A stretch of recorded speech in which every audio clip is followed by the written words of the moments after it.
Hello বন্ধুরা, আমি আর আমার জেঠিমণি এখন ঘেরিতে যাচ্ছি মাছেদেরকে খাওয়াতে।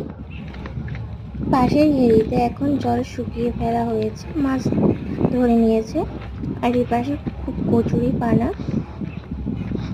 আর প্রচুর কলা গাছ ঘেরিতে। এখন আমি আর আমার জেঠিমণি এখন ঘেরির দিকে যাচ্ছি মাছেদের খাওয়া দিতে।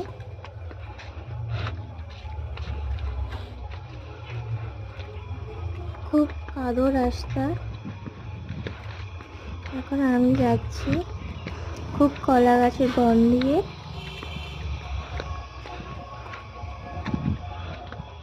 এই পাশে দেখো অন্যদের ভেরি, ওই যে আমাদের কলা গাছ দেখা যাচ্ছে, ওটা আমাদের ভেরি। খুব বাতাস দিচ্ছে, খুব সুন্দর হাওয়া। এটাও অন্যদের ভেরি।